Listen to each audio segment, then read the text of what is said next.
الحمد لله وكفاه والصلاة والسلام على سيد الأنبياء رسول الله محمد وآله وصحبه نجوم الاهتداء.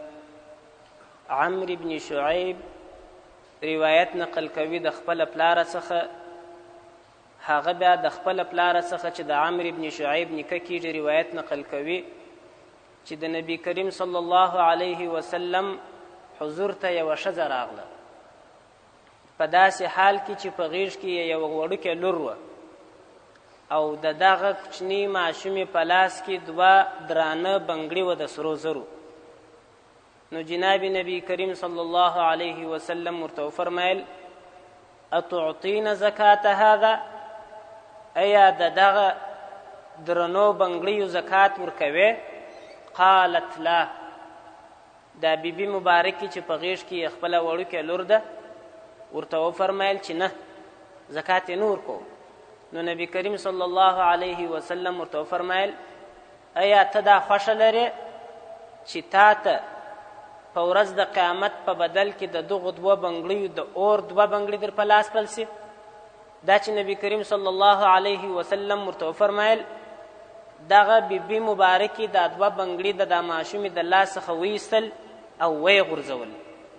په آخر کې وفرمیل هما لله ولرسوله، دغه د سرو زرو دوه درانه بنګړي مې الله او د هغه رسول ته ورکړي دي. د دې مبارک روایت څخه د زکات د نه ورکوونکو لپاره وعید بیان سوی دی. یو بل روایت کې راځي ام سلمة رضی الله عنها وای كنت ألبس أوضاحا من ذهب فقلت يا رسول الله أكنز هو؟ فقال ما بلغ أن تؤدى زكاته فزكي فليس بكنز. دا مبارک وای چې ما اوضاح دا یو قسم د سرو زرو یو خاص شی دی چې د زینت لپاره به دا ښځو پخوا په لاساوه یا به یې په تن باندې اغوستي، لکه امیل و بنګړي و والي و غیره د اوضاح ورته وایي عربي کې.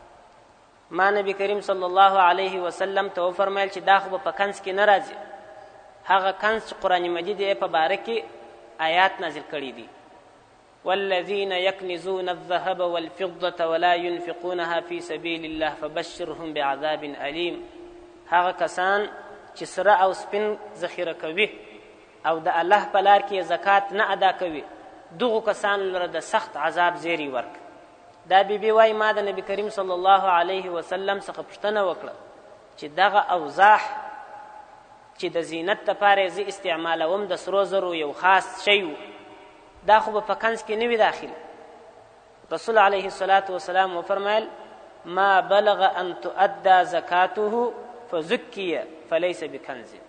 وای کوم وخت چې دغه سره زر د زکات و نصاب ته ورسیږي بیا زکات ادا سي، دا کنز نه دی. یعنی آیات مبارک کې چې عذاب بیان سوی د کنز په اړه که زکات ادا سي بیا کنز نه ورته ویل کېږي. دوستانو د زکات د تفصیلي بیانونو په سلسله کښې نن دا یو څو مسلې ستاسو مخ ته بیانوم. اوله مسله، د زکات د فرضیت دپاره یو شرط دا دی چې پر دغه مال باندې پر دغه سرمایه باندې به کال تیر سوی. که چیرې یو څوک د نصاب صاحب سي، نصاب ته مال ورسیږي لیکن کال نسی باندې تیر، نو په دغه مال کې زکات نه دی واجب چې تر څو کال نه وي پوره سوي. حولان الحول یعنی د کال تیرېدل دا د زکات د وجوب لپاره بل شرط دی. اوس د کال تیرېدل عام په اصطلاح کښې موږ څو قسمه تاریخ استعمالوو، چې یو میلادي تاریخ بلل کېږي، دا عیسوي تاریخ، او بل شمسي تاریخ دی، بل قمري تاریخ دی. دا یو خبره ده چې په ذهن کې مو کښېني. عموما د اسلامي احکاماتو لپاره د الله د لوري چې پر بندګانو باندې کوم احکامات دي او د تاریخ سره تړاو ولري، همیشه دپاره یاد لري چې اسلامي تاریخ قمري تاریخ دی. د قرآن مجید په متعددو ځایونو کې چې احکامات بیان سوي دي دغه قمري تاریخ پکښې بیان سوی دي. د مثال په توګه د رمضان المبارک د میاشتې روژې، دا میاشت د قمري تاریخ سره تعلق لري، د قمري تاریخ سره پیلیږي، پای ته هم پر دغه تاریخ باندې رسیږي. د هغه رقم د اختر احکامات هغه د قمري تاریخ سره تعلق لري. او د حج میاشتې هغه د قمري تاریخ سره تعلق لري. شمسي تاریخ ته هېڅ اعتبار نشته. اصل تاریخ د مسائلو او د احکامو دپاره هغه قمري تاریخ دی.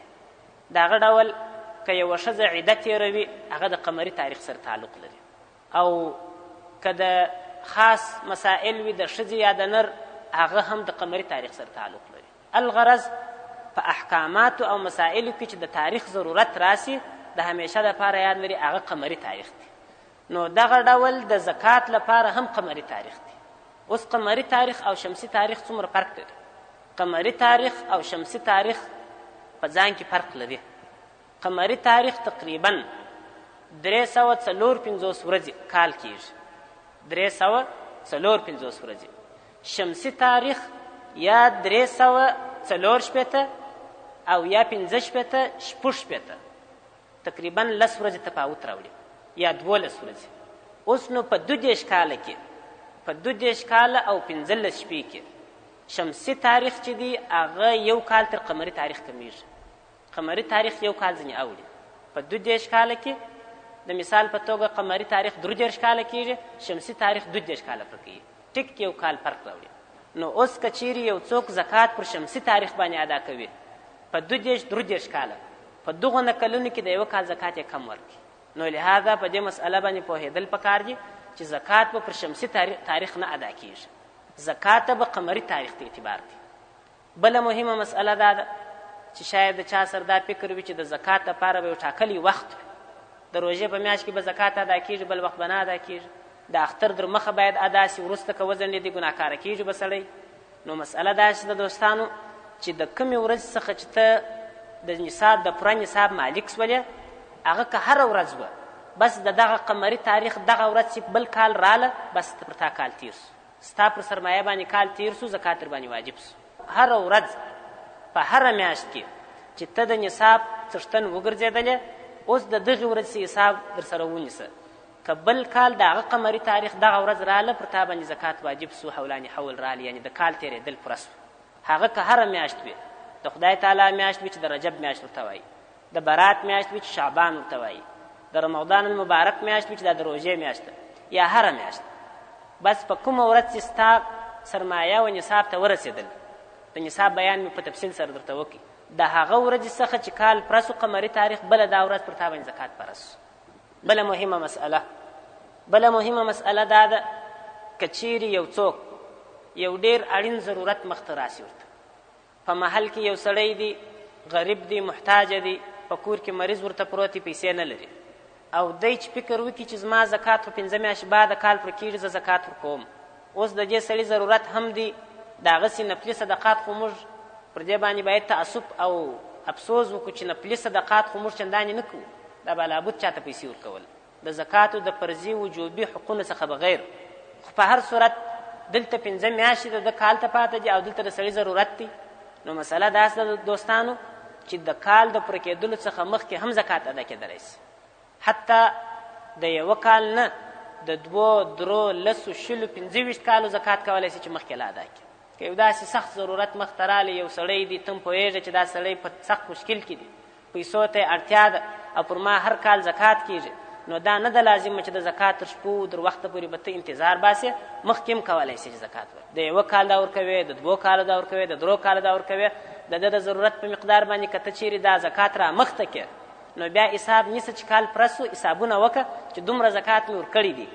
هغه که پوره سر په سر سره ورسېدي خو خلاصه خبره سوه، که کم و پرایه که چې زیات ورکړي بل کال ته یې راواړو پسې. یعنې په دې مسله کې هېڅ مشکل نشته، توسعه او پراخي ده، کولی سي چې هر وخت زکات ادا کړي.